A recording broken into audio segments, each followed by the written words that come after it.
Good morning student of standard 1।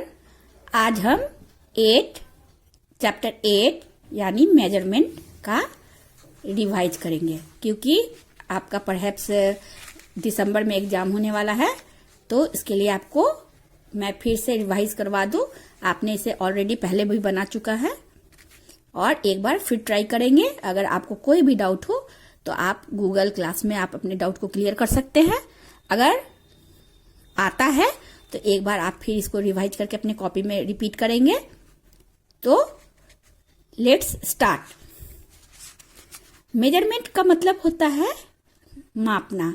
हम लोग कभी कभी जब जाते हैं आपको टेलर के पास या जूता खरीदने, शूज खरीदने, तो शूज मेकर बोलते हैं या शूज वाले बोलते हैं कि आपका मेजरमेंट पैर का क्या है, और कपड़ा वाला बोलता है कि आप अपना मेजरमेंट दें। तो ये मेजरमेंट ही नाप होता है, जिससे हमें सही नाप का पता चलता है, वो होता है मेजरमेंट।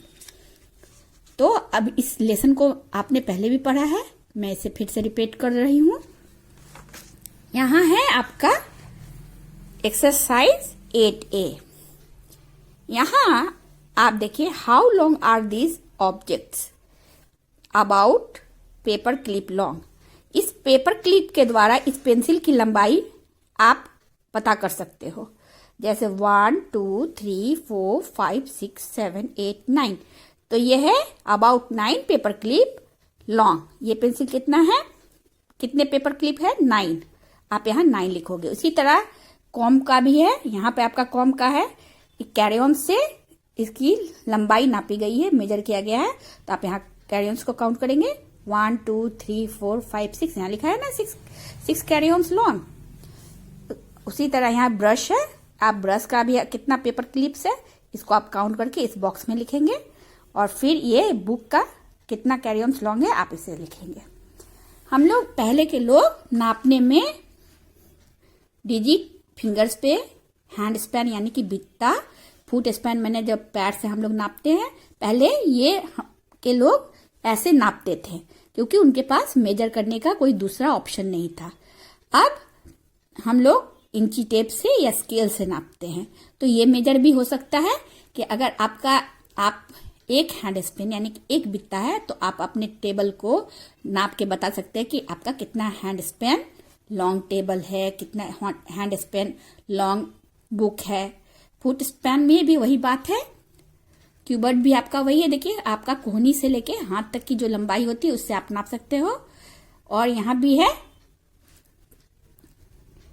स्ट्राइड ऑफ पेस, यानी कि पैर के आपके नाप, आप कितने कदम चलते हैं, आपकी कितने कदम दूरी पे आपका स्कूल है, कितने कदम दूरी पर आपका घर है। तो इसको हम अपने पैर के द्वारा भी नाप सकते हैं। How long are these objects? How many hand span long is the top in your desk? आप इसको अपने हैंड स्पेन से अपने डेस्क को नाप के यहाँ लिख सकते हैं। उसी तरह से in how many paces can you move from one side on the classroom to the other? आप अपने कितने पैर के, आपका कितने कदम दूरी पर आपका क्लासरूम है, आप उसको भी नाप सकते हैं। how many cubits wide smart board of your classroom? अपने आप यहाँ जो कोहनी से लेके हथेली देखिए ये है, इससे आप नाप सकते हैं कि आपका स्मार्टफोन की लंबाई कितनी है। इसी तरह Which is bigger, your foot span or your cubit? तो आपको देखना है इसमें से कौन सा आपका सबसे लॉन्गर है। तो ये आप इसको देख के बता सकते कि कौन सा है। तो आपका इसमें से आप इसको नाप के बता सकते हैं। Your foot span is longer than your pace. True or false? तो ये ट्रू होगा, क्योंकि आपका जो पैर का है, आपके पैर की लंबाई ज्यादा होगी आपका क्यूबर्ड का एक ही हाथ की दूरी, लेकिन आप पैर दूर तक फैला के उसको नाप सकते हैं। तो आपका क्यूबर्ड स्मॉल होगा और स्ट्राइप ऑफ पेस बड़ा होगा। तो ये आपने इस चैप्टर 8A का मैंने आपको डिटेल बताया।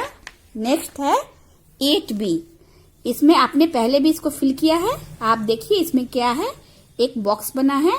Look at the picture given below and fill in the blanks. ये एक स्टैंडर्ड है फॉर एक यूनिट। अब आपको देखना है जो ए यूनिट में कितने बॉक्सेज हैं। तो मैंने यहाँ लिख दिया है 9, यहाँ 11, यहाँ पे है आपका देखिए 4, यहाँ है 13, यहाँ है आपका 8 डी का, और बी है आपका 8। तो यहाँ पूछ रहा है कि A strip E is longest in 13 unit long, इसमें सबसे बड़ा स्ट्रिप कौन सा है? तो आप इसमें देख रहे हो कि सबसे बड़ा स्ट्रिप ई का है, जो ये 13 यूनिट लॉन्ग है। उसी तरह से तो इसको हम कैसे लिखेंगे 13 को 1 10 एंड 3 1s करके, ठीक है।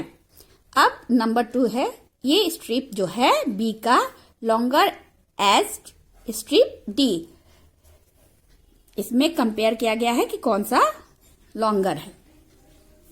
उसी तरह से आपने इसे बनाया है, इसे फिर से आप अपना रिपीट करके कॉपी में बनाएंगे। That's all, thank you.